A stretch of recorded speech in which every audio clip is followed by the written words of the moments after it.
I think Clint said he's coming. There he is. I guess that's probably done. No, Just waiting on you. Sorry. That's all right. I think.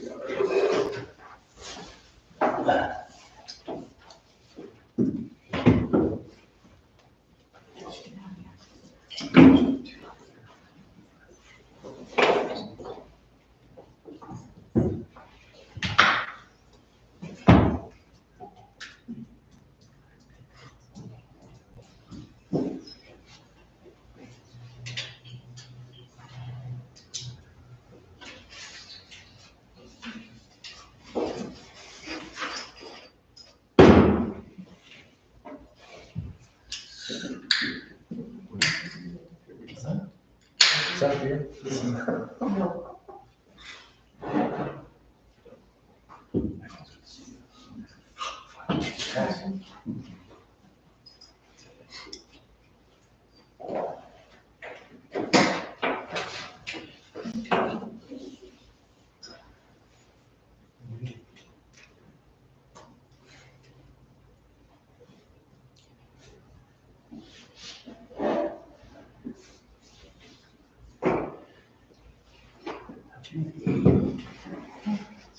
Anything in the packet?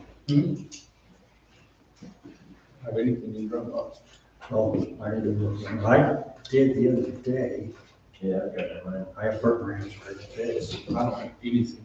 and then this. Oh, wait, that's for some reason. September, Never mind. oh, I hit the wrong button. Okay, now we can start. Uh-oh, Suzanne, it says memory full.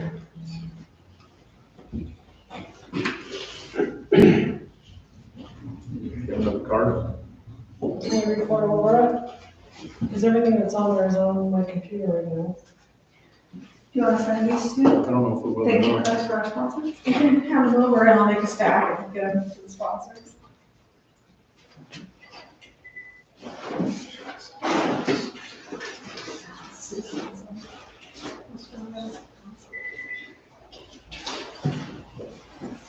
It says it's all full. I got it, Oh, Clint still needs to send it. Okay, Is there, sorry. well, that's just a few of them. is there time to do, is there an option for what? Uh, That, it says the card's full. That's bad news.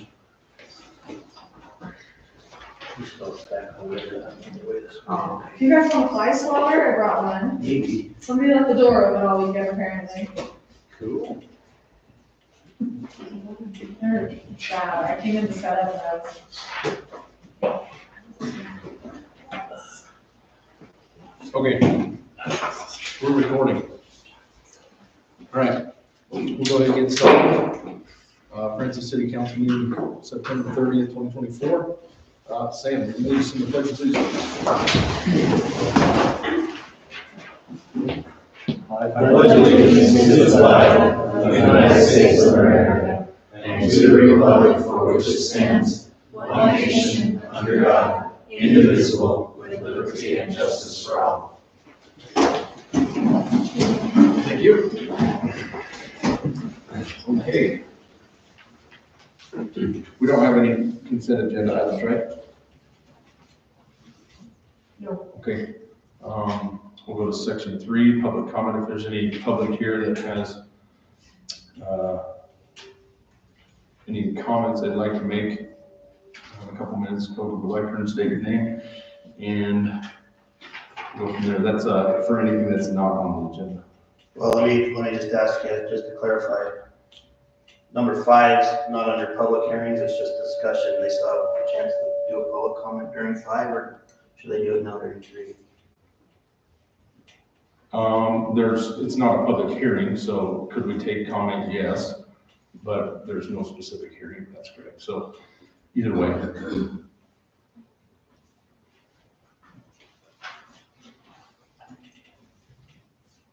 Okay, there's no public comments, we'll move to item 4, which is public hearings. There are none, so we'll move to item 5, the discussion on the Burton Ranch annexation. Katie has a staff report. All right. Let me pull up the document we had.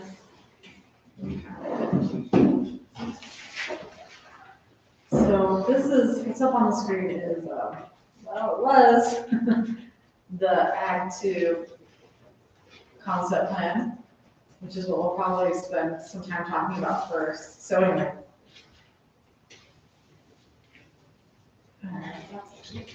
All right, I think most of you, at least on the council, are aware of the location. It's the north of the intersection of Lambert and Holland Road. It's, this is an annexation petition we're considering tonight, property owned by the Burton family or Minton family, but they're represented by Richard Rapp with Annapurna Capital Partners.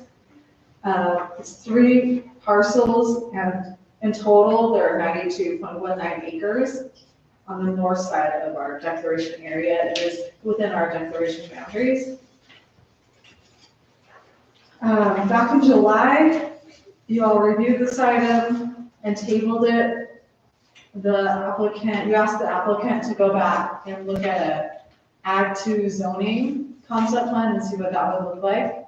So they're here tonight to talk about that. Previously, we looked at Ag 1 concept, so it had more density. Ag 2 is the less density. It's the least dense residential area we have in the city. So we're at the end of the annexation process. We've been through quite the process here, starting with the petitioner having a notice of intent, filing that with us and with the county. The city council decided to accept the petition back in April.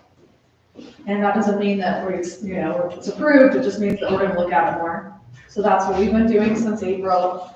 The planning commission reviewed this item back in June. They looked at the Ag 1 concept and they had a positive recommendation 2-1. The dissenting commissioner, I'll get to that recommendation in a minute, but I do have a comment on that. And then, so that kind of leads us back to where we were in July. So tonight you have the option to approve or deny or table if you need more information.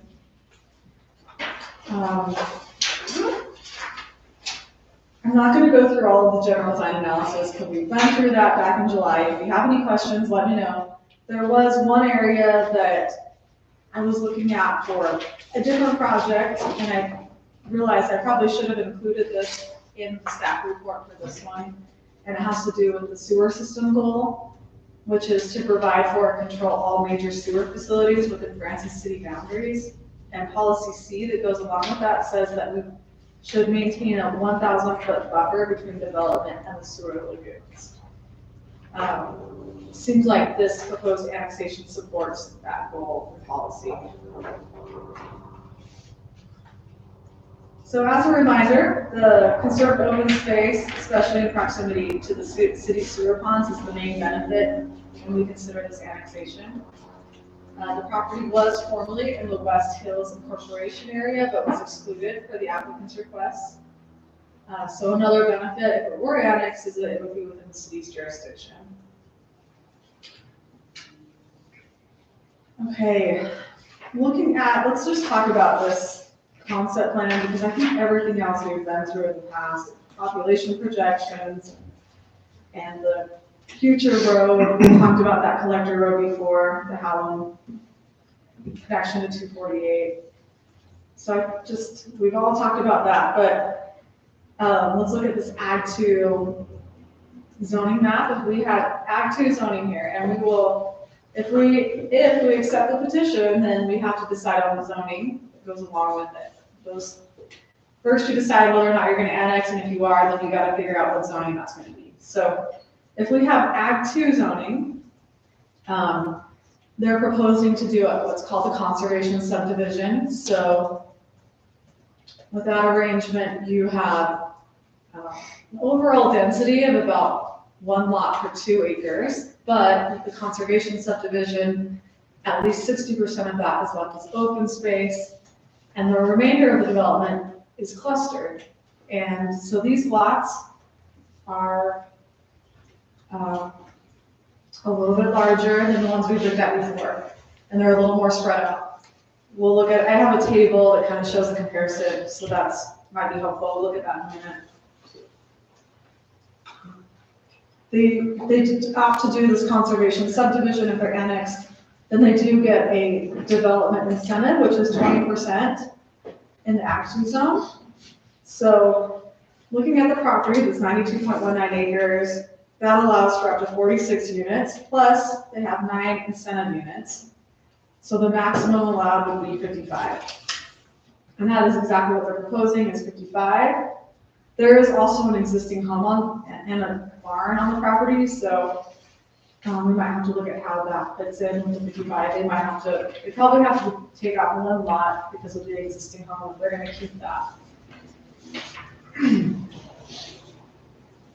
So another issue I saw with the concept plan, mostly highlighting the things that don't comply, so pretty much everything else does, but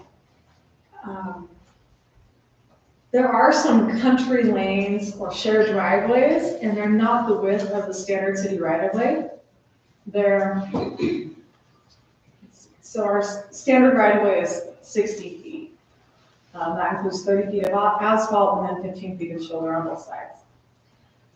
So they're proposing smaller internal roads through some of this that don't meet that standard right-of-way.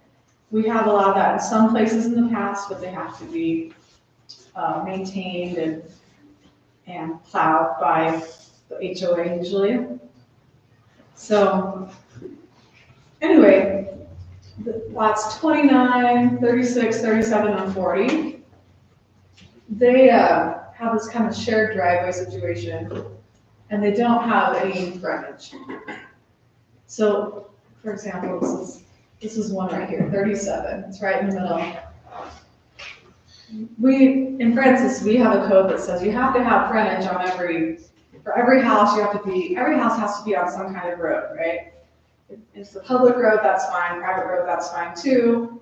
But they have to have frontage for at least 70 feet.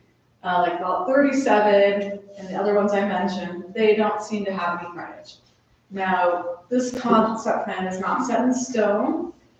It's just something that if we chose to annex, then we would want to make sure that that was something that was meeting the code before the subdivision was approved. The concept plan is just an idea of how this could be laid out. It doesn't mean that it will be laid out that way. Our city attorney, Brad, will work with the developer if we choose to annex on an annexation agreement, which will set out the obligations for the developer and the city, and that includes the maximum number of housing units that they would be able to build. Not necessarily the layout, but it might be open space, number of units. That's typically what we see, and all the other obligations that they would have. One other thing is the collector road. Would be this one here. The alignment, we're not thrilled about because it's a sharp turn. We try to avoid that on a collector road. We like it to be more of a gradual, natural turn. They do have to cross the canal at 90 degrees, so that's probably why they've done that here. Also, the width is, I believe, 60 feet. We'd like to see that be 70 feet for a collector road or connector road. So that's something else we would have to look at if we choose to annex the property. Let's look at, sorry everybody, let's switch over to a different slide here. Okay, so I did a comparison table between the 2 different concepts that they've submitted. So on the left, we have the Ag 1 and on the right is Ag 2. So again, traditional lot area for Ag 1 is 1 acre, and for Ag 2, 2 acres. The bonus density that they get for being in a conservation subdivision is 15% for Ag 1, 20% for Ag 2. Required open space is 50% for Ag 1, 60% for Ag 2. And the open space that they're proposing for the Ag 1, they have a lot more of the clustered housing, so they'd have more open space, which would be 73.6% of it. At Ag 2, it would be more spread out development, not as much open space, so we're looking at just over 60% of the open space, of it being open space, which still meets our code. In Ag 1, we have 106 homes that they can have maximum. Ag 2 is 55. With the Ag 1 layout, they're proposing 104. Ag 2, they're 55. The breakdown is for Ag 1 would be 83 single family, 21 townhome. Ag 2 is 55, just single family. The rest of this information that's highlighted is provided by the developer. So they're saying that likely if you have Ag 1 zoning, the square footage of the lots would be between 7,000 square feet, which is our minimum, and 0.5 acres, half an acre.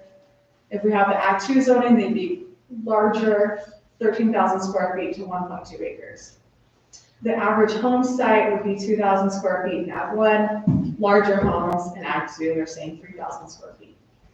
And then the home price, they're saying the range would be 550 to 750 in Ag 1, 1.2 to 2.2 million in Ag 2 with Ag 2 zoning. And then another difference is the collector road. If we do the Ag 1 zoning, they'd be building about 500 feet of that, and Ag 2 zoning would be about twice that much, about 1,000 feet. So, as I mentioned, the Planning Commission did review this item with the Ag 1 concept plan back in June. They're forwarding it to the City Council with a positive recommendation, 2-1, with the following conditions. Widen the collector right of way to 70 feet. Update the concept plan so there's no direct access to lots from Lambert Lane. Update the concept plan so there's not direct access on the collector street. Perform an intersection study to determine if turn lanes on Lambert Lane should be required. Get approval from the fire district for the alleys. Complete a wetland study prior to plat approval. Right, and the CCNRs that at least 50% of all homes located within this development must have owner-occupied units. The commissioner that voted for the positive recommendation said the proposal follows the guidance of the general plan and is a good compromise between growth and open space. The dissenting commissioner felt that additional growth is not responsible, especially in this area where there's already a lot of new development. My recommendation is to take time to consider the benefits and drawbacks of the annexation. I'll remind you that this item is legislative and you can take any of the following actions. If you choose to annex the petition, I'd recommend that you do that with the conditions that the Planning Commission added. They're all written there again. If you can deny the petition if you feel like that's the best course, or you can table this if you feel like there's not enough information to make a decision at this point. Public hearing is not required because we already had public hearings before the Planning Commission and the City Council. That's it for me.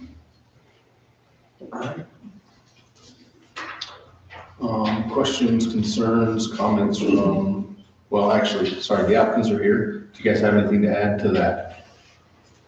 Or any comments? I think what we would add is, I can't remember ever proposing two concepts and you get to choose, but we're fine with either one. Okay. They both have, different kinds of pluses. Sure. Okay. All right. Any discussion or question, comments from the council or staff? Maybe let me know. Just Yep, make go sure ahead. that we're considering all aspects. So one of the things that I think is important to understand. So in this particular area, we've had, it's not news to anybody, we've had some water infrastructure issues over the past few years, right? And one of the things, we hope those are all behind us. We do have, another well online in Stewart Ranches that is currently producing quite a bit of water. This particular annexation, as you know, we have the annexation fees that are part of annexation, helps provide that overwhelming benefit that council's adopted in the general plan. One of those things that happens, I mean, it's a per lot fee, if you recall. And so one of the things that is just helpful, as you know, and maybe Scott can weigh in on this, the cost for drilling a new well and drilling a new, building a new tank are quite significant, especially for a town the size of Francis. That creates a pretty big burden on residents. One of the overwhelming benefits from this would be a significant contribution in the form of annexation fees that could help go toward the new well on the north side of town, north and west side of town. That's something that I think is important to remember and understand as you're doing this. And that changes based on if it's Ag 2 or if it's Ag 1, right? It's a pretty significant difference in what those, because it's a per lot fee, if you recall, not a per acre annexed kind of situation. So, and then the other thing that's important to remember is, and I think we've talked about this, maybe a little too much, but I think it's a benefit for the public to understand this. One of the cities in Wasatch County is dealing with not having a big enough buffer next to sewer ponds. There's been quite a few articles in the paper over the last 6 months. I did send one to the mayor and to Scott and Kate. I don't know if you guys had a chance to see that, but we could certainly get that to you. But they're basically alleging, health issues related to smells and gases that are coming from sewer ponds. The bigger buffer that we can have control over next to the sewer ponds, I think that's the better for the city of Francis. And those, obviously, the Ag 1 concept, and again, I'm not telling you how to vote yes or no or whatever, just understand the consequences on it. The Ag 1 concept provides a bigger buffer than the Ag 2 concept. The Ag 1 concept also provides a larger contribution towards the drilling and establishment of another well that's on the Weber side, rather than currently all of our wells are on the Provo side of the, as I've heard it called, the continental divide in the middle of the valley.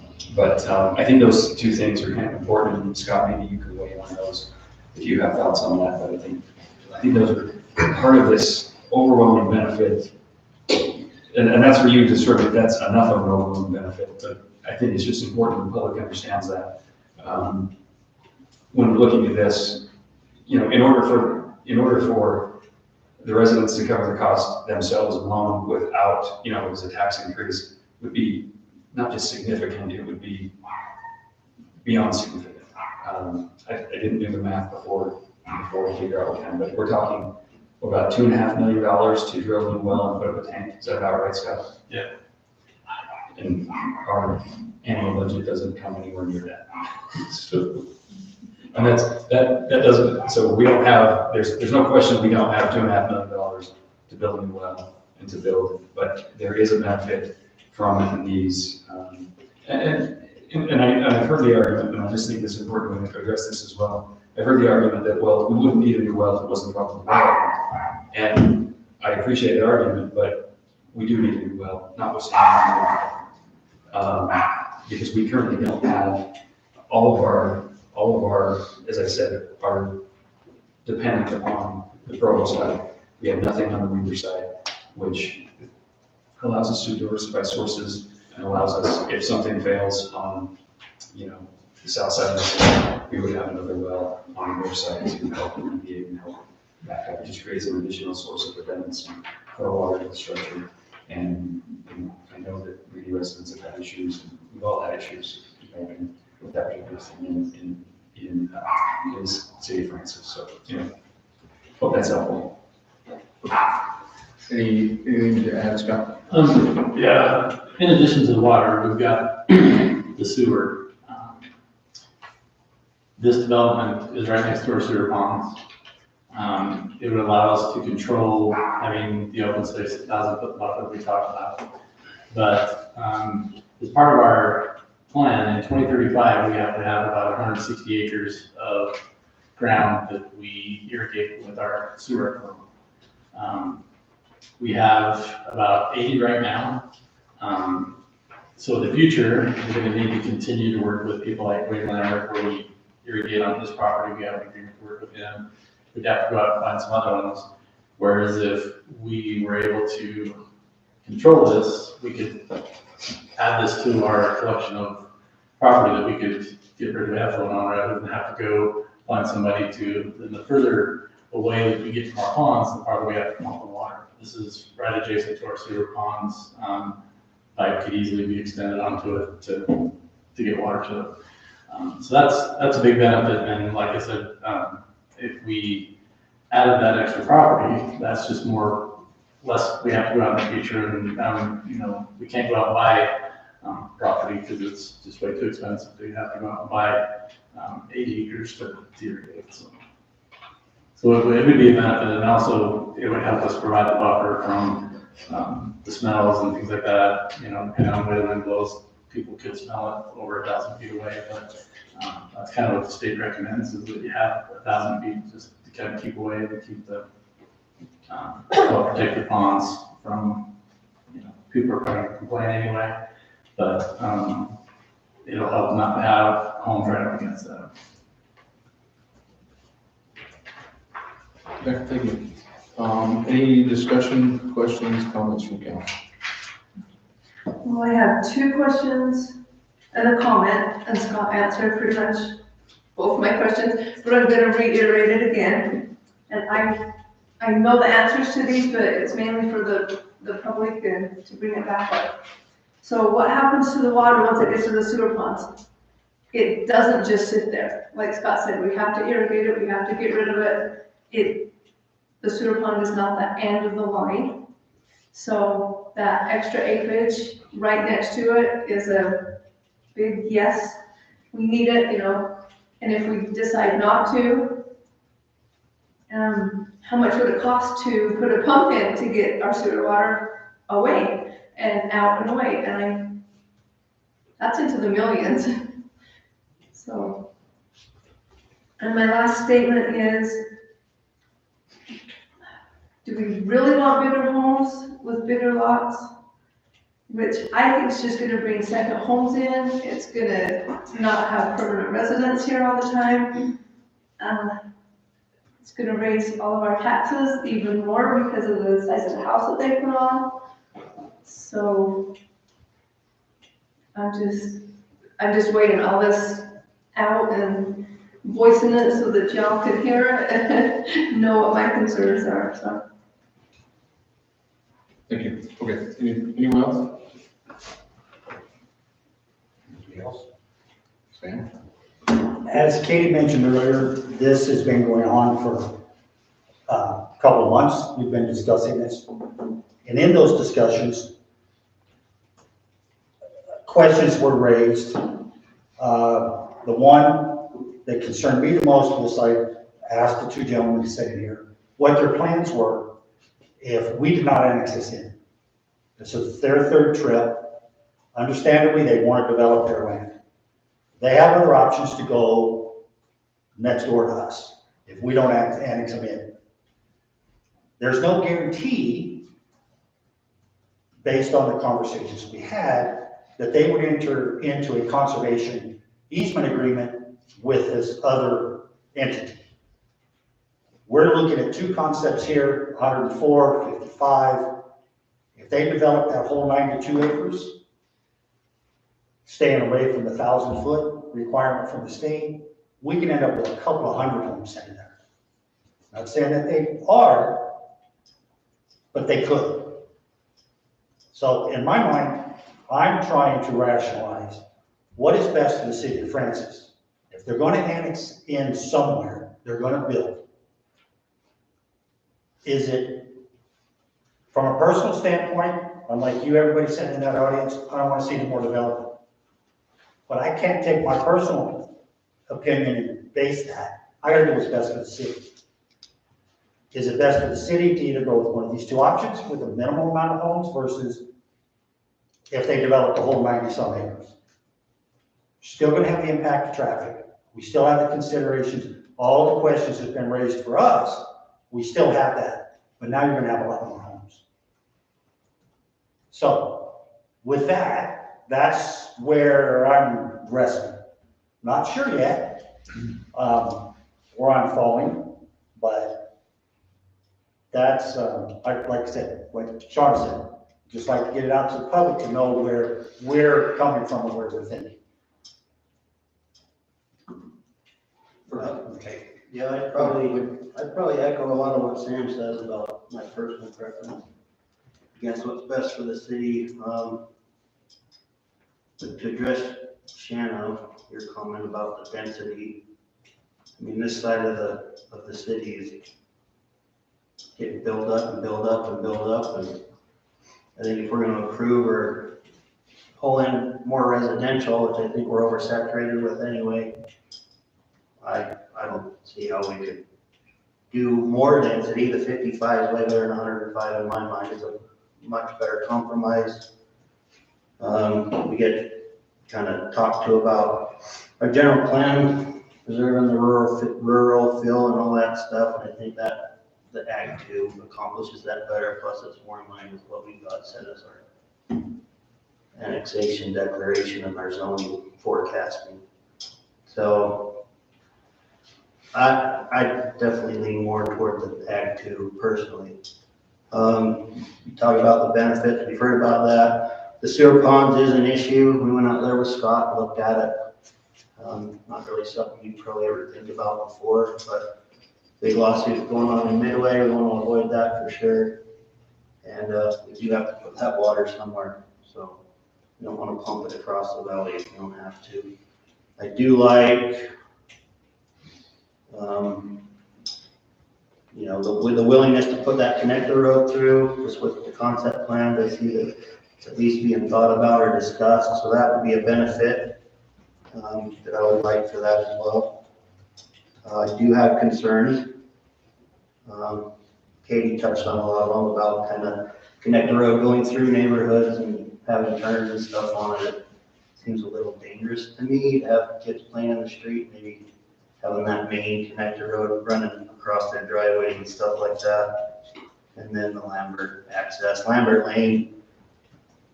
For those of us that live right there on Lambert Lane, you know, it might be able to handle more cars, but it's not very wide. So to get more cars all at once is a recipe for disaster. So something would have to happen with that, and then going up and around, up by the Year property. I don't know how we could get many more people up through there. I'm surprised nobody's been run over up there every other week as it is. So I think there are some concerns about traffic to look at, but you know, kind of what Sam said, we have a chance to control some of what's going on, and in my mind, Ag 2 is what we should probably be looking for, but those are my thoughts. Okay. Can I just make a comment? One thing I forgot to mention is that collector road, with this, if we annex the property, we can require that they dedicate that for the road. Wherever it goes, you know, we don't know exactly where it's gonna go now, but, if they don't develop, you know, the other community could require them to do the same thing, but this gets us closer to getting that road through, which will help alleviate a lot of the traffic going on here, because they won't go that way, they'll just go across the track, that collector. So getting that through, getting the right of way and stuff like that is kind of a benefit. Okay, thanks, Scott. Clint, do you have anything? I think we all pretty much have the same concerns and see the pros. It's definitely better to be in control where we can. Population is my biggest concern with a lot of people. You know, with our current, I mean, we're already on pace with what's approved to surpass our 2050 goal for population growth analysis. And this only worsens that sooner. So I'm definitely Ag 2. And the sewage issue, which like Clayton said was something I never thought about. But it could be a very real issue, and us remaining in control of that situation the best we can, very beneficial. I wish that we weren't, I wish this decision was made easier, or could have been made easier by us not being so potentially overpopulated, but we're already there, which makes this a hard decision. But that's what Thank you. Anything else from anyone? Yeah, so my own thoughts on this, I think pretty much everybody knows, sort of where I stand on this. I've been real concerned. We hear a lot about the general plan and preserving the rural feel and the agriculture that exists here, for instance, and I think that is super important. One of the things that I see with this is, with either way, we gain a whole lot of open space that we would not otherwise have.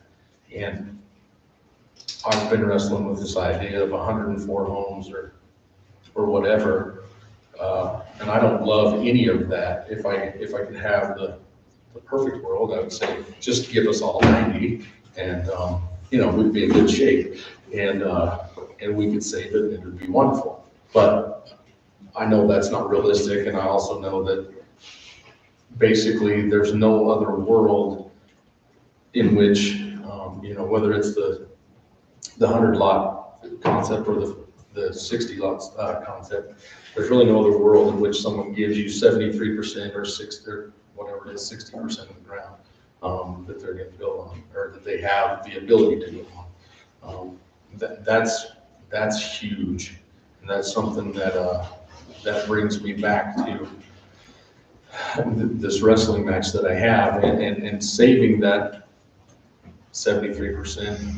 I think I've said before in discussions, and I'll say it here publicly, if I could break the city into 100-acre parcels and let someone build on every 20 and 25 acres of every 100 and save 75 acres of every 100, I would do it tomorrow. Because I've essentially saved 75% of my city in open space. Now, that's also not realistic, but you have an opportunity here to save 50 to 73% of this property. I think that's huge.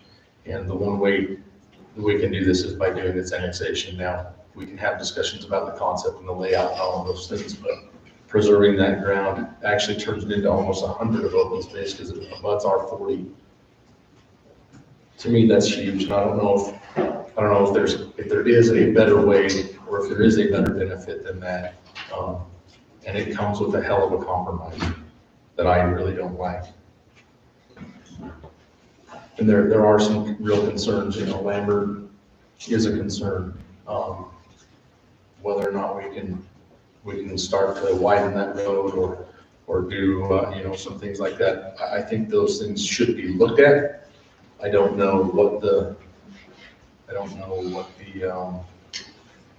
legal obligation would be, or whether we could require, a developer to, maybe you can weigh in on this a little bit, Brad, but is there a way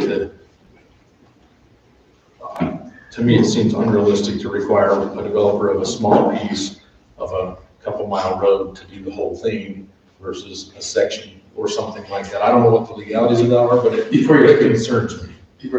One thing that, once that road gets over from Howland to 248, Right. I think it's going to eliminate a lot of traffic on that. I agree with that. And so that is a benefit. And, as development happens up Lambert, those are things that we can put into, as we update our impact fees like that, we can start looking at widening Lambert Lane. Hasn't been in the city, so we can include it in the impact fees before now.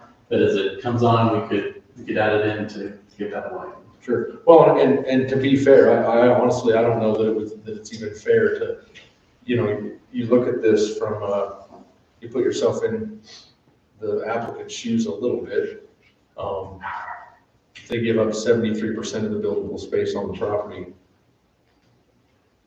I don't mind asking for a little more, but I'm not sure how much more you can really ask. So anyway, that's kind of where I stand on it, and as much as I hate 100 or even 60 homes, hell, as much as I hate 20 homes, there are, to me, there are some huge benefits there that may have some impact long-term in the city. If we annex that and we keep those 68 acres open, it's open forever. That's 68 acres that we'll never have a house on, and that's something. So anyway. Did you have Can I ask a question to Joe? And I know, did you have a question earlier, or were you batting flies? Okay, that's fine. I wasn't privy to, I think, your first attempt at annexation in here, but I've heard, when you first came to the city, you did not have a conservation easement in that proposal. You were planning on developing more of the acreage, am I correct in that? Yeah, I wish I had a map I could show you, but in a nutshell, we were, honoring the 1,000-foot barrier buffer for the sewer pond area. Right. But we had about 165 homes in its entirety on both sides of the canal. Okay. Even with So that- my estimate of 200 is a little high. It's a little high, but it's. But it's higher give than or what take. we're doing. Yeah, without a doubt. Okay. And I don't want to put you in another question. No, that's, So our, this whole, ag one, ag two thing, we're kind of agnostic about it, although I would say this. Everybody, of course, wants, the old quote affordability, right? Which in our new world, post, Great Recession, we've never been able to catch up. And so we're struggling now with the unintended consequence of the fact that we are 3.5 to 4 million shares short in the country. So the only way that's going to get solved over the years is smaller lots with potentially more affordable homes. If we build a bunch of 3,000 square foot homes, there'll be 1 million plus versus no doubt. That's just what is across the street, and that's what everybody wants. And those people don't care. It's not unknown that interest rates and affordability is not part of the equation if you can afford $1.5 million house. It's happening all around us, right? If there's any chance in the world to do it, 550 to 750, it's got to be a smaller lot. But take it as it may. Well, and one thing I guess I'll go back to, does that answer your question? Yes. Sorry, I guess I'm jumping all over the place. I'll go back to your comment, then I have a couple other things. Well, let's just answer the question related to, how much can you phase out? Right. Reasonable amount. Right. So is it reasonable to ask for the developer of this development to pay the whole length of the road from Lambert all the way to 248? No, it's not. So, right. It's typically related to the impact that the development has. So that would be kind of, if you came to the point where, Lambert failed, and I think it's important to understand briefly that for a traffic study to come back and say a road fails, I would say it's almost impossible in Francis anywhere to have a traffic study that comes back and say an existing road fails for traffic. A lot of people think that, they can't handle any more traffic, but a typical road can handle a lot more traffic than most people realize. Well, So if it doesn't fail, unless it fails, you can't require the developer to remedy that failure, if that answers that question. But when I talk about significant, Scott, you better want to answer this, but the number of cars that it would take for cause Lambert Lane to fail. Now, fail in an engineering sense, not fail as in the next door neighbor that hates all the traffic in front of it. Right. That's a different concept, but it's significant. Okay. So yeah, so I realize that's very subjective in that, but that actually plays into my other comments a little bit. And that's what I was gonna say is, over the years, that's why we've had the annexation fee, was we get the money, we can do what we need with it, rather than say, okay, do these improvements and do this, then the city, we can't ask for as much as action fee because we've asked for this over here. So that's kind of what we've done that, just so we can pick and choose where we want to do money, or spend money. Sure. Okay, so the other thing I was gonna say is, I do have a real concern that none of us really know what will happen with West Hill City, and whether or not that goes through is still up in the air. But I do have a real concern that if that were to happen, this could turn into quadruple what we're looking at right now. Which I'm sure these guys would love in a lot of ways because it has the potential to be more of a moneymaker. Ultimately, everything has to pencil anyway. The other thing that I was gonna say that kind of goes into this subjectivity of the traffic study, while we still can, I think it's important that we have some control over some of these lands that either border our city or within our annexation declaration area, because it feels like a lot of that control is being taken from the cities at a state level. There's been a lot of changes at the legislative level where our influence and our control of how subdivisions are done, whether or not projects are approved and how that approval happens is changing rapidly. And without getting too political, there's a lot of influence there that is, let's say, from a source that is pro-development.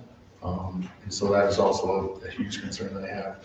So I think that while we have a chance to control it a little bit and have that as much open space as we can get, I think that's important. There's no other way for us to have open space other than a developer giving it to us, or a compromise in a negotiation like this, or the city buying it. And that means the taxpayers pay for it. And I don't know how that, if we think it's expensive to live here now, let's start buying open space. So I don't know what the right answer is, but it's kind of where how I feel about it right now.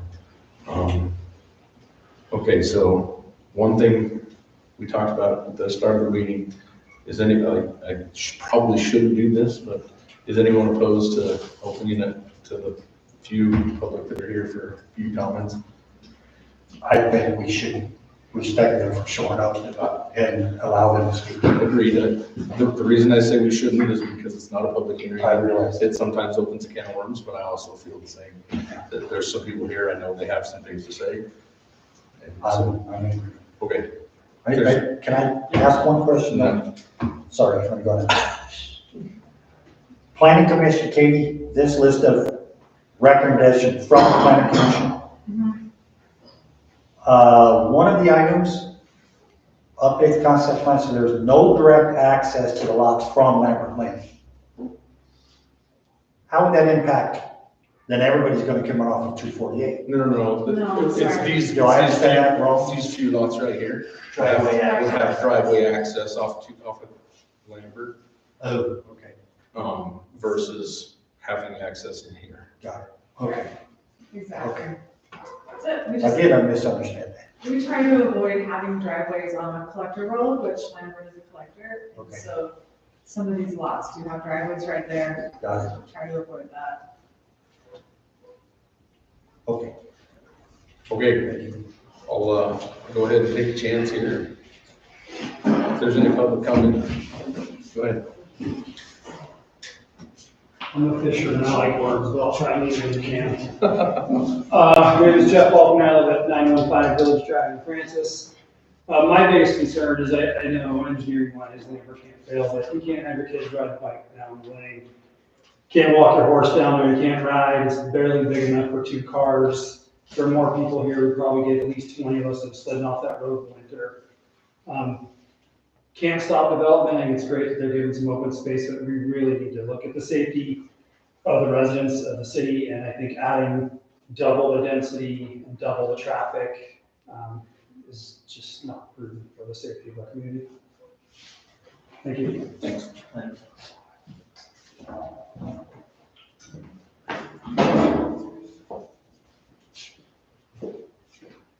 Hi, Julie Buckles, 862 Crab Apples Court. I live in Hart Crossing and I'm on lot 4. I spoke to you guys on August 8th. I echo what the gentleman who just came up here and spoke about. I stare at Lambert Road every single day. I can see the children and the horses and the bikes and everything. And I do worry about that, especially with Hidden Meadows going in very soon. I think a collector road will help, but it'll probably be a while before we see the benefit of that. So I would just ask you to consider, the Collector Road, of course, from 248 into this new development, but what else can be done to help Lambert? Because I really do think it's an accident waiting to happen. I've already watched multiple situations that could have been a close call, so just seriously consider what else can be done on Lambert as you're considering this.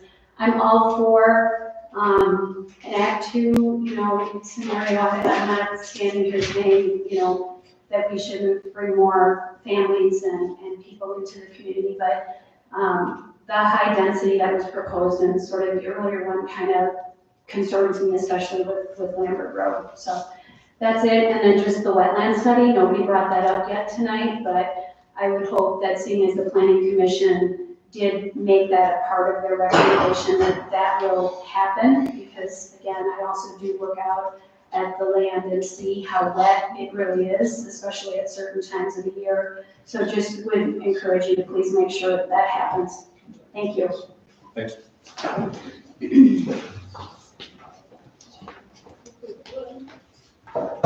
Kimberly Lawson, 690 Spruce Way. I contacted Harriman just because I wanted to hear from them about the growth, because I watched it happen in 23 years. In 1999, they had 700 in their population. 700. In 2010, they had over 15,000. Today, they have over 55,000. They went from 700 to 55,000 in 23 years. I just don't want to see that happen here. I understand growth has got to take place. I'm super grateful for that too. But how many times did our power go out this summer? Is the Hidden Meadows well fixed? Do you guys have that resolved yet? I spoke to Dave Darcy, the mayor of Camas, and he's not concerned that West Hills would come in and gobble up this. He can't leapfrog over properties to purchase the Burton development. Our plan states that we're going to grow our business quicker than residential. At this point, we'll never be able to do that. We're not going to be able to keep up with it. Thank you for your time. Thank you.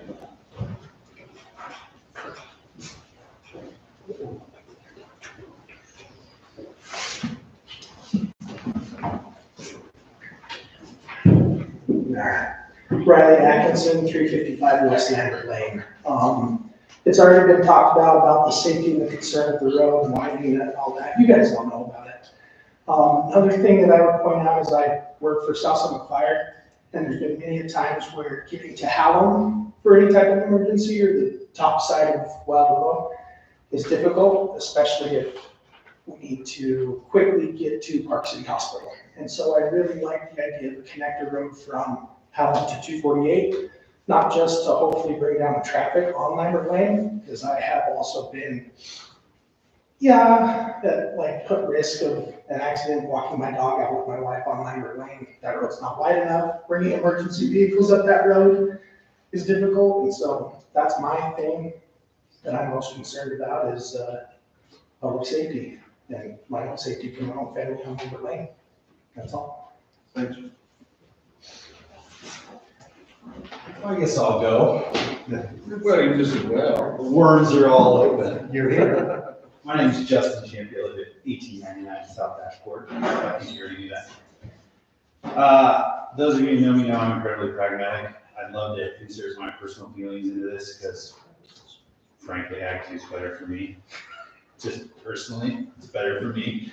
But I think if we were to go down the list and make the pros and the cons, just like we teach our kids, and spell them all out one by one, I don't see how you arrive at a different conclusion. It needs to be Act 1 for a number of reasons, and those reasons are it's extra space, it's more space, it's more revenue for an additional well source, it's more space to pump, and it's more housing. And it kind of continues to align with the general plan that everybody makes a reference that that's been a year of my life reviewing. Almost wish I had it back. No. But all of that being said, I agree with a ton of the things that have been said, but those are all site issues. Those are all issues that surround other things. I would love to see trails included that connect to Hart, because I have a 4-year-old who can't ride a bike in a straight line to save his life. And I love the wide road, Scott, but that little buffer, keep him on a bike path is a good thing. Those are all safe lanes. That's not a part of the annexation. The width of Hallam is great, but we've already included that they have to give the buffer there. You can see it on the map. So that gives you room to expand. So as we continue to develop, unfortunately, towards our new hotel, I think you're gonna have to see that we're just gonna have to keep those spaces open to widen the road. And it's gonna be one development at a time, all the way down to 248. And hopefully we're leaving room so we can put a trail in, so we don't have to ride our horses next to the road and that sort of stuff. So that's just my point. My point is, let's look at the annexation first. And let's look at all the details that go with it, the pros and the cons of the annexation. Then let's take the elephant on the next bite, and let's look at all those pros and cons. We've already addressed some of the collector road issues, but let's look at the trails, the sidewalks, the buffers, the winding road, all those things. So with that, I'll thank you for the time. Thank you. You want me to turn this off? Yeah. Thank you. All right, thank you. Did you have something? You know, I think you already answered it, Caesar, and I don't know what the right of ways are to this up and down Hallam, but, or on Lambert, but if it's a safety concern for a public or pedestrian type dirt trail leading all the way up the highway, it seems like that's something each development group would happily share the cost for, just to create a great public service as just part of the development agreement. Yeah, I agree. I mean, I think it's something that you can talk about that, you know, could we say, hey, you know, with this annexation and development, you know, you build a section of trail that goes from one corner of your property, from the western corner to the eastern corner, that then tie into the next, you know, as you go. If that's part of the overall plan, I agree. I think that those are things that can be talked about. Which I also think those suggestions going in, that those are all details that can be worked out. You know, the first decision we have to make is, do we want to annex this? And if so, what zoning? And then we can work out all of these details of the concept and how things should go. Okay, any other comment or? Well, Lambert's not just about pedestrian safety. You get two trucks pass each other, there's a pucker factor. There just is. Every day I drive that, I'm a truck coming my way, it's like, okay, how far over can I actually get before I'm in the ditch? So there's a little more than that. Same thing, like, just my thought on the density. It's 12 acres for 50 homes. I'm willing to make that trade personally. Yeah, the ag one is, we get 12 more acres and 50 more homes, 100 more people, 50 more cars, 100 more cars, whatever it is. And for 12 acres, we can cut that in half. That's why I like ag 2 better personally. But that's it for me. That's all that came I have out of a my question for Scott. Lambert Lane, is that all of ours? Is that all of the city of Francis? No. Some of it's in the county still. Okay. Like the part that touches this particular development is ours or county? It's, When I mean ours, do we have control? Would we down the road? well, down the road, If we yeah. annex this, would we down the road, could we talk to them about a path of some sort?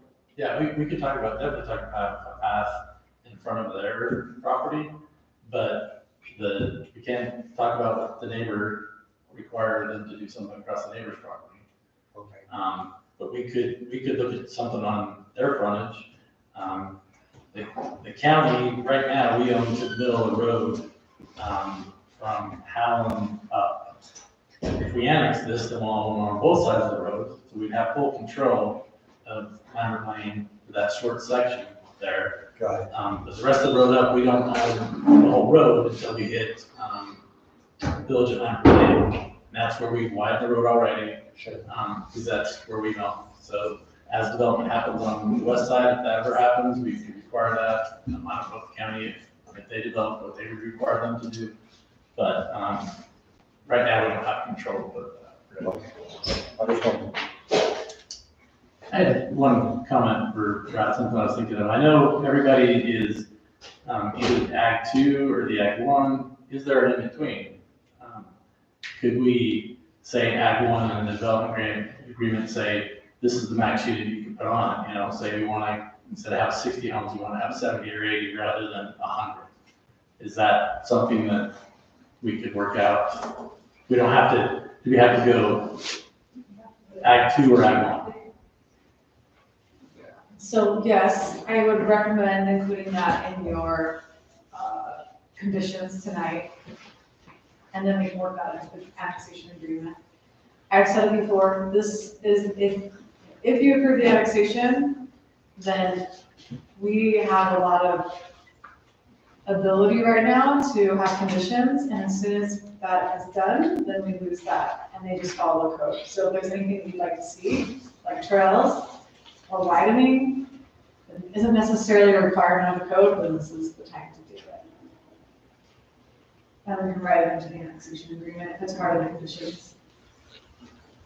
Yeah, I mean, yeah, we can do that, but it also is subject to the developers agreeing to do it. Right. Right?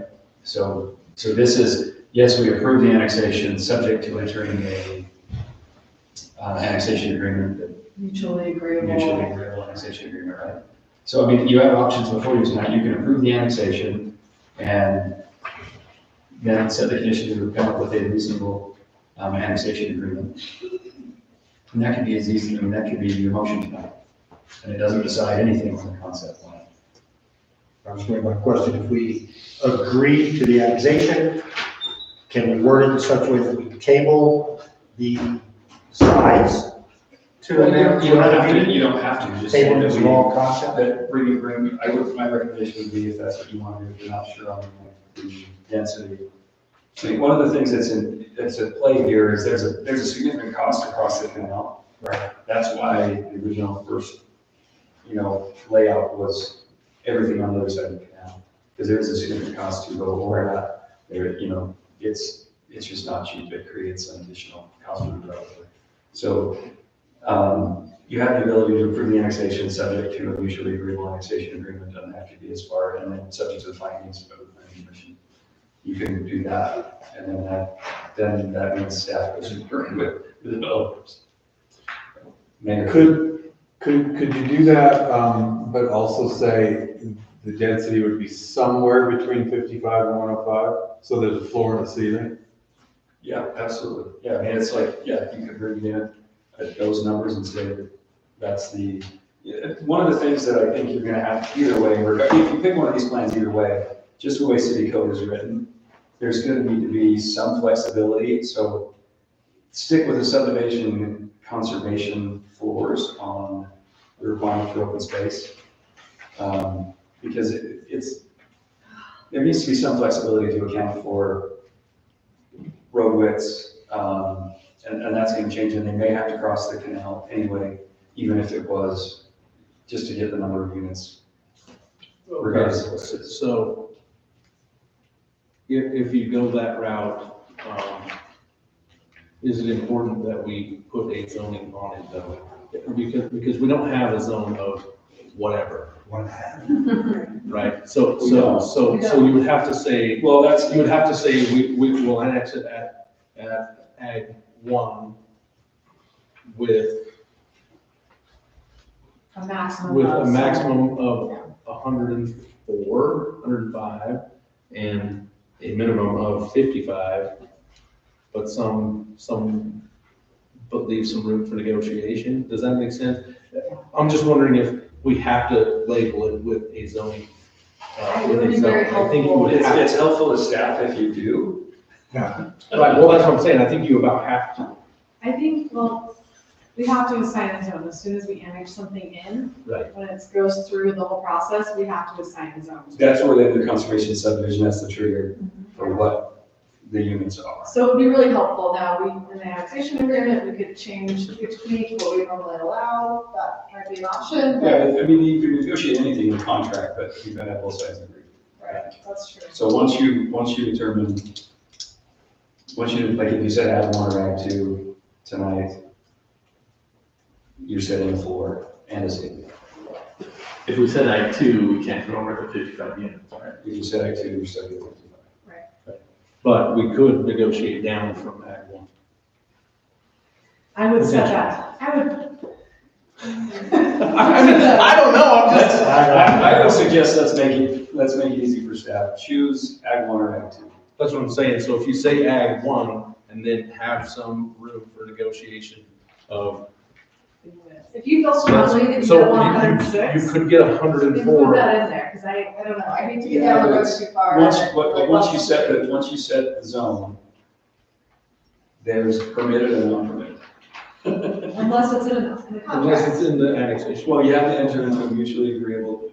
Right, but that's what I'm saying is, if they would agree, we could set the zoning at Ag 1, and then negotiate not more than 104, but not less than 55 in the annexation agreement. What if they wanted it, they could go less. If they're not more than 90, or not more than 80, if they do that. If they're- They would have to, these guys would have to agree, Right. 100%, I get that, but. Well, But if they're, somebody did they're like obviously, Act 1. right now, they're between 55 and 104, they're saying they're amenable. So we come to agreement, say, can we say 70 or 75 or something? Is that something, they're right here. So, having a concept plan with this much detail at the annexation stage is both a curse and a blessing, right? Right. Because clearly, we haven't done enough detail to get approval. to wind a road around, and to make sure all the easements and accesses to the houses, and so when we put a plan in Ag 1 at 104, we realize when we go through the site plan process, or the approval process, it could be 90, right? What we want to know is that, what's our ceiling in either zone? Right. Because there are just design standards that you have to go by. Sure. So we're trying to target the best we can and give people as much of a visual as possible at the annexation stage, but it's just that, annexation. We're not asking for a site plan approval. Right. But we've spent enough money to show you that here's what could happen, and it's gonna look something like this. Right. I mean, But to expand on that, certainly, yeah, it's gonna go down to 104 just by some of the code restrictions and things that Katie's brought up. But the real critical issue is, you wanna keep lots off of that 68 acres? Or you say, no, I want lots over there too? Because we'll have to design, one or the other. We can't design both, and keep Right, no, I. juggling the two balls. I definitely recommend adding that we want a conservation subdivision into Yeah. your condition. Right, conditions are conservation subdivisions. And here we go, Ag 1 or Ag 2. that locks in an open space, which we're fine with. It locks in the open space, otherwise they could go there one of your lots. Okay, so let me ask you this, if you do that, you leave it kind of open as to number, and you say Ag 1, does that guarantee that percentage of open space, or is that also? It's not the percent, so it guarantees that, At least Ag 1, it's 50%. 50. It guarantees 50% in Ag 1. So you could require a little more than that, but I would leave a little bit of wiggle room, because like if we got a trail, we might need more. Right.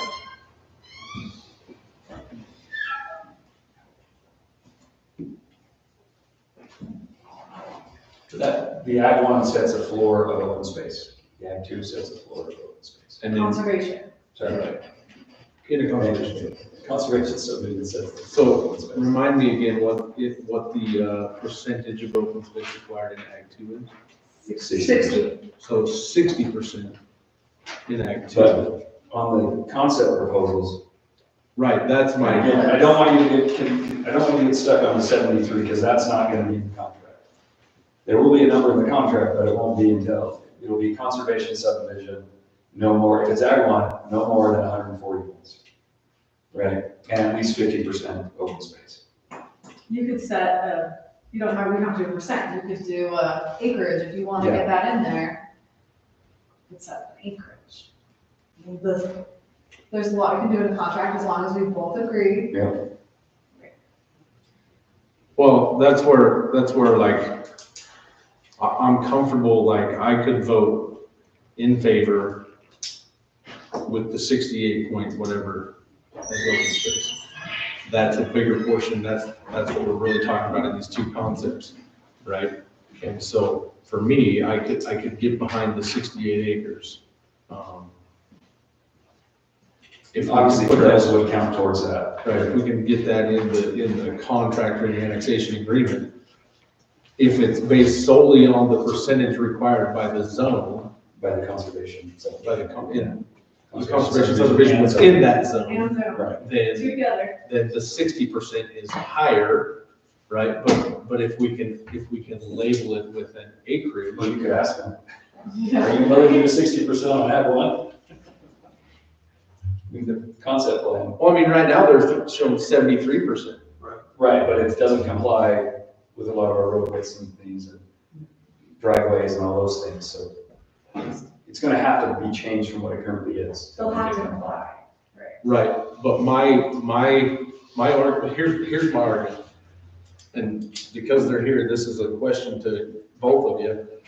If we say, hey, we want to save the 68, and you know that you have to comply, what that does is diminish the number of lots they can build within that Ag 1 or Ag 2, whatever it is, right? So it's still, at the end of the day, everything's gonna pencil, because if they have to lose lots, they're gonna charge more to pay for it. That's just the way it works.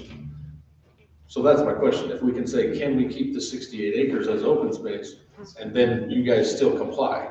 That will diminish the number of lots you can build in the concept, but can we get to that place?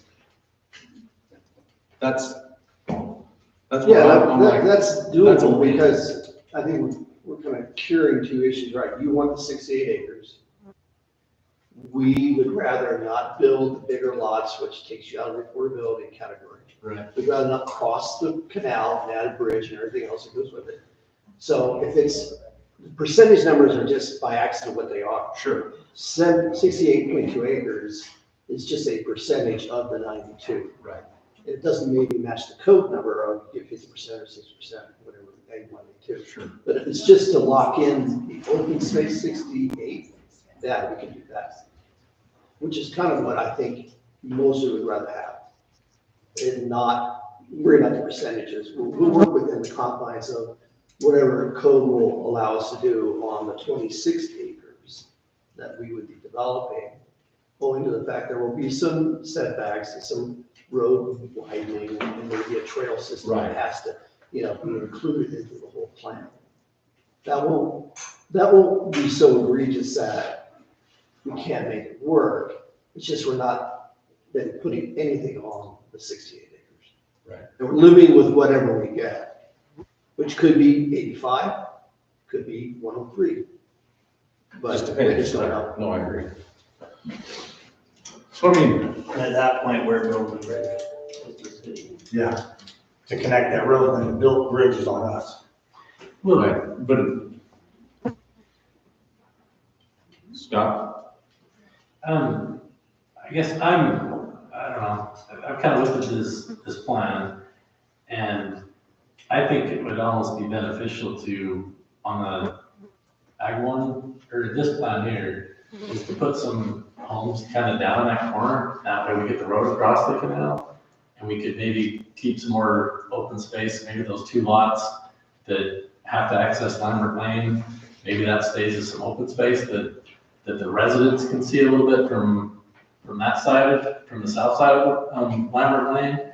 I think there's some things that could be done to make this subdivision a little bit better, but get some development on the north side of the canal so that we're keeping Lambert Lane open a little bit more and putting some of the, and it gets our road across the canal. And I think there's some things that could be done to work this out that it would kind of benefit both of us, I think.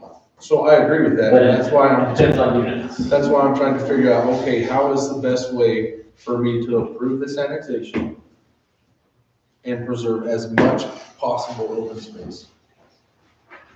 So how does that work, and how do we, how do we zone?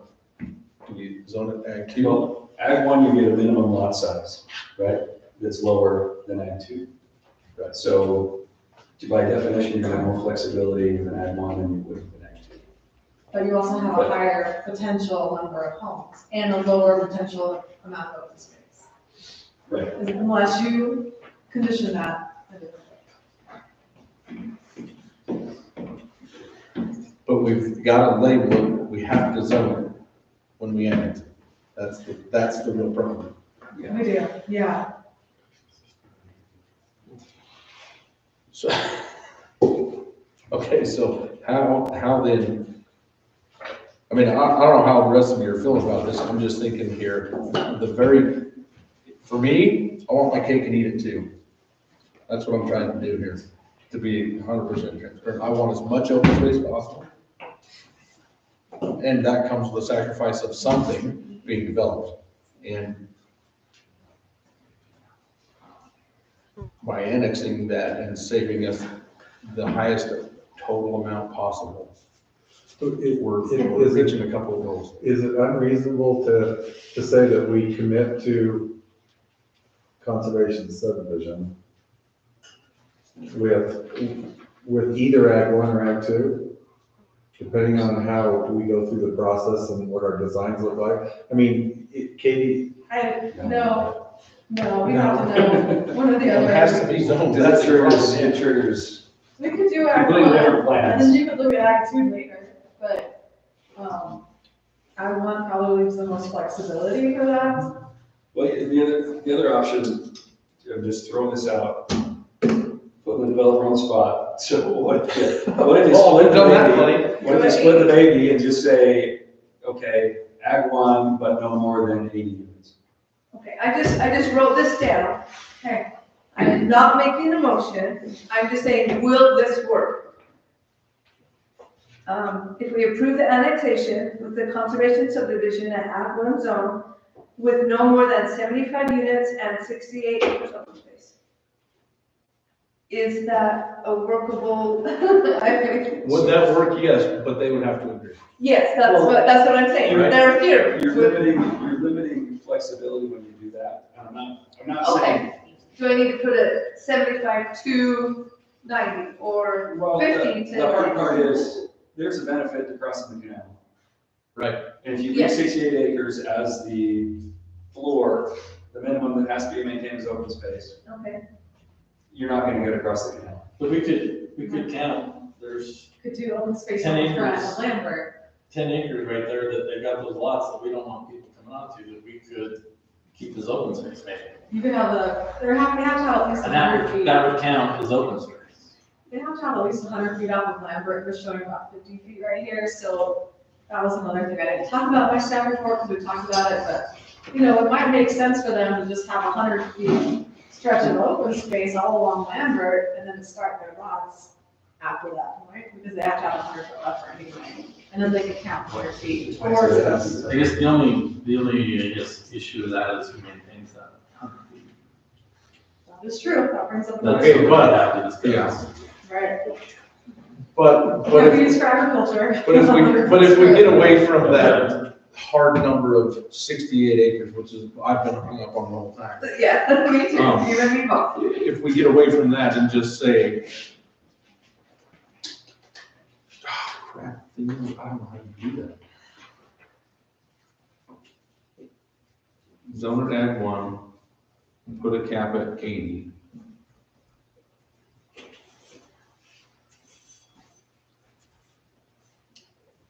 With the conditions that the planning commission put on.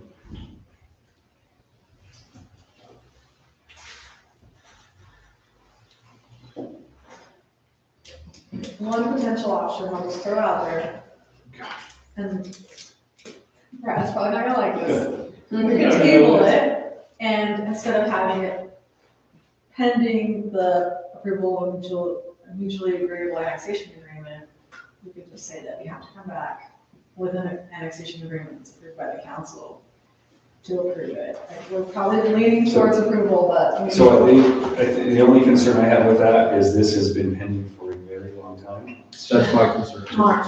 Aren't they under a timeframe? I am certain there. So Usually. the decision tonight is to go or no go for them? I can't speak Am I for- correct? We're trying to work with under whatever guidelines you want, but we would like a decision. Well, I thought there was a time frame that we, like, once a year? If we say no, they have to wait a full year to come As back. long as it's active, if you Right, say you say no, no. yeah, that's correct. Okay. If we table it, and that could be, Yeah, but I think they have, once we get it worked they have out. obligations under their agreement with the underlying landowner. Sure. I have a question. What would tabling it do? What would we need to find out in this tabling time? Just means that we could have time to actually work out the conditions of the agreement and have that here. Open space, that kind of stuff. We can work out all those details before actually giving the approval. Well, I think you said it, Katie, earlier, could you at least approve the annexation? And then as soon as we come up with some draft agreement, come back and approve that? Well, that's kind of what we were going with from the beginning, but it seems like we're, Approve the, this is just an option, approve the annexation, subject to a cap, let's just say Ag 1. If you don't like Ag 1, you can change it, but say Ag 1, no more than 8 lots, and in a conservation subdivision, subject to entering a mutual agreement that benefits both parties. You come back, you have a draft of an annexation agreement, you look at the terms, they look at terms, we negotiate good faith, come back, and here's the terms, and then you guys. So the annexation's condition, it's not done until that agreement's in place. I actually like that. A lot. that would work. Personally, I'd rather just put it to bed. I'm ready to make a motion whenever you guys are ready. I've got one thing. We know that there's some, I think the two pros to do this, we talked, is control the sewer ponds and prevent going somewhere else, like West Hills, right? Right. But in doing that, those are possible problems, right? We know for a fact the problems we're gonna create by doing this, which is way more people, safety issues, for sure water issues, problems that we're creating, that we're gonna now create a solution for. If Burton Ranch wasn't a thing, how concerned would we be about? I mean, how interested would we be as a council, as a city, in adding more people when it's already a problem, in creating possibly more water problems, creating more safety issues, that it's clear that there already are safety issues, right? So, I've been thinking a lot about this for the last couple of months, and it just seems to me like we are making a decision out of fear of the unknown. We all love open space, we do, but these problems that we know are gonna come from the decision we make if we decide to annex it, whether Ag 1 or Ag 2, those are for sure problems that we're creating and we're gonna have to live with and solve. And the two factors that we are, in my opinion, letting fear dictate what we do are just possibilities. That if Burton Ranch wasn't a thing, we'd still probably have to face that. But right now, I feel like we're trying to, we're twisting our own arms to get us to approve this. And yeah, I just want everyone to be conscious of that, because we know we're creating problems. We already have problems, a lot of problems with growth and with infrastructure and safety. And yeah, that's where I'm at with it. But anyway, you want to say that before we got too down the road of Ag 1, Ag 2, annex or not? Well, I think my biggest fear is losing control of the property. And I think it's pretty clear that if we say no to them, that they're gonna ask to take it out of our annexation declaration area. Well, right now, it's in our annexation declaration area, we have some control. If it gets out of our annexation declaration area, like you said, we don't know if anything's gonna happen. But once it's gone, I guess it could come back in the future, but that's the big fear is if they go talk to somebody else, we lose all our control. Well, and I don't, personally, I don't feel like I'm operating out of fear. What I'm trying to do is I'm trying to save as much ground as possible, because the only way I can do that is through an annexation. So full transparency, I'm 100% in on annexation. And then second, what sacrifice am I comfortable with in order to get what I want on the other side? And that's the only real driver for me. I'm 100% in on annexation, because I know if I annex it, I can save at least 60% of it. I can't do that any other way. Yeah, I think I'm 100% against it. And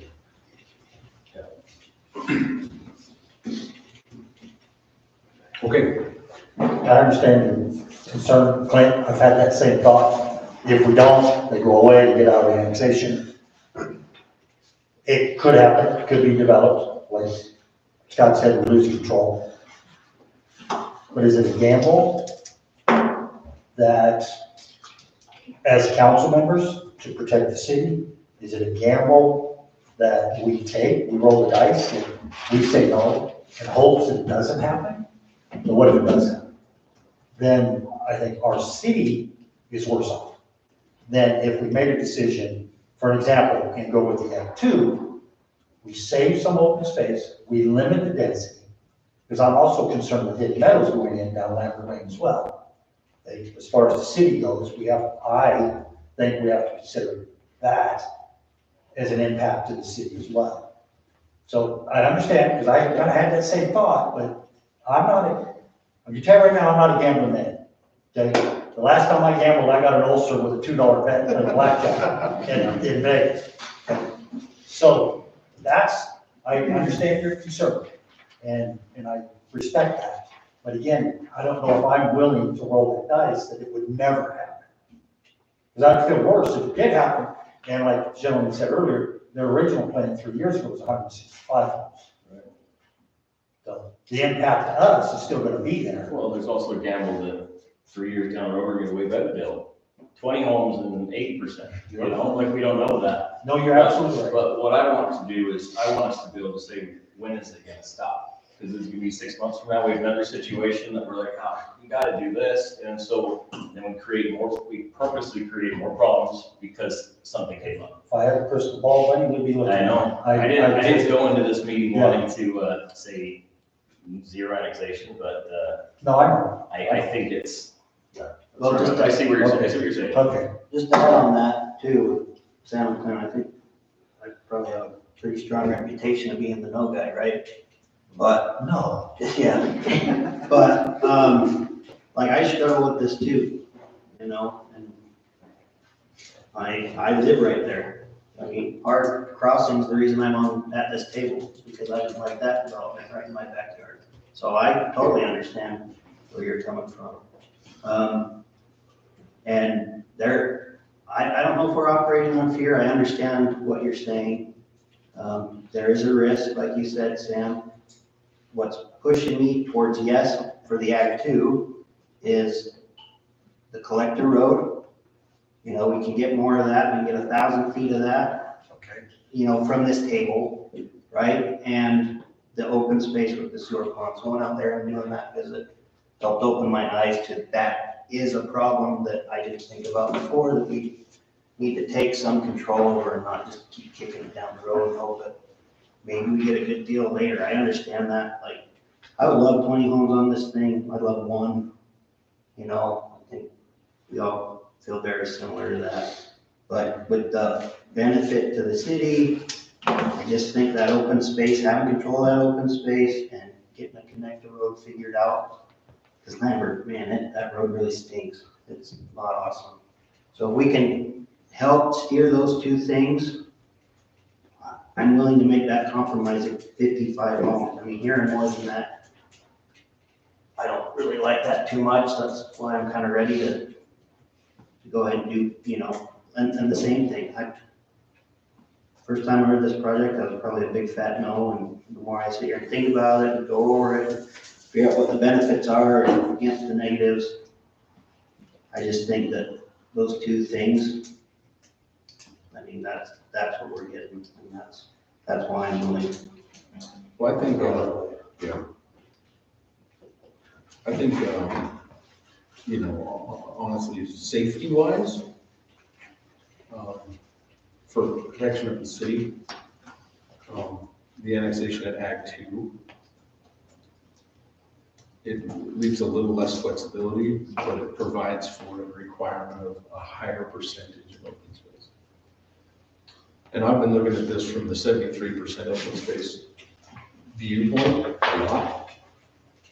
Reality is, if you zone it Ag 1, that 73% is their goodwill, and which I appreciate an awful lot. But at Ag 2, there's a guarantee of at least 60%. Yeah, it cuts the revenue side.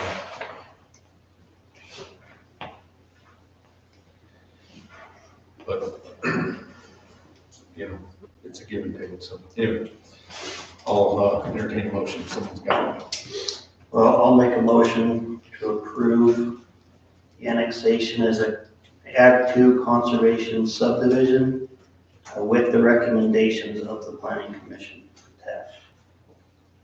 Okay. Is there a second? I'll second. All right. Okay, the conservation subdivision with what? With the recommendations of the planning commission. On Ag 1, Ag 2. Ag 2. but didn't we make recommendations on Ag 1? Well, They're there were recommendations that went along with that. Okay, Yeah. just checking. Do we want to make conditions on getting an annexation agreement, Brad? We got that. Okay, write it down, I'll read it. Hold on, stand by on the motion. I think that was, hold on, was that one of the conditions? Yeah, it is. It's the first condition, the applicant and city execute a mutually acceptable annexation agreement before the annexation is recorded. Yeah. So that was included in the planning commission recommendation. Yeah. So it was part of the motion. Where is that at again? It's the first one on the staff. The report, first recommendation. It's not under the table, the Ag 1 versus Ag 2. No, It's under No, it's staff under staff recommendation. recommendation. Staff recommendation. Further up. Yeah, so you need to say staff. Say recommendations. staff, which includes Well, I would say with- plus the annexation. With both? Both. Well, mine was all the planning commissions plus the annexation agreement plus, I think that was plus the annexation. But so yeah, you can Ag cover 2, yourself and say both. Ag 2 Make sure conservation it's- subdivision. And the planning commission, and the staff report recommendations. There you go, staff report. With staff report recommendation. Do we want to add requirement of trails or anything like that? Or is that already part of it with the subdivision? Trails on Lambert Lane, Well, that's what I'm asking. it's not part of it. Yeah, well, That's No, one the of the trails on parts. Lambert Lane. Lambert Lane is only like this much abutted on their property, like on the east side of Allen. Right, so you gotta start somewhere, piece that together, if you want. Yeah, well, that's true. Or we can work that out in the annexation agreement, either way. Okay. Okay, so I'm gonna try this again. Try this again. Okay, I'm going to make a motion, we approve the annexation with an Ag 2 conservation subdivision zoning with the staff report recommendations as well as any planning commission recommendation. I'll second that. Okay. Are we covered now? Shannon?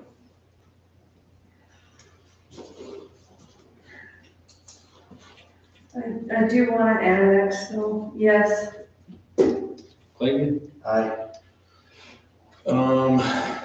Mayor is aye. Aye. Okay. Clint? Nay. Right. Done deal. Sort of. There's sort of.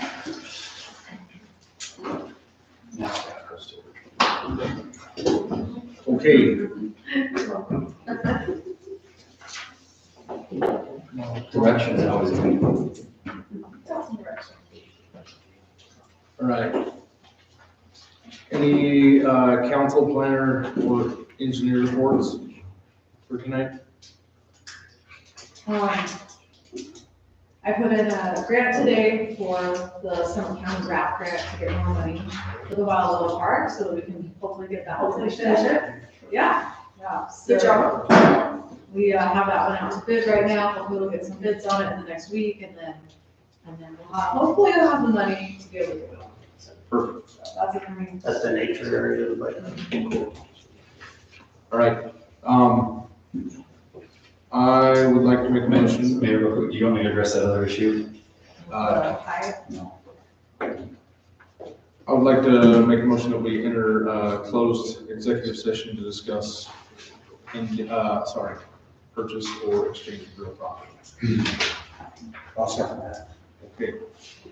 All Okay, in we'll favor? go ahead and stream. Aye. Okay. Stream. Thank you all. Thank you. Thank you.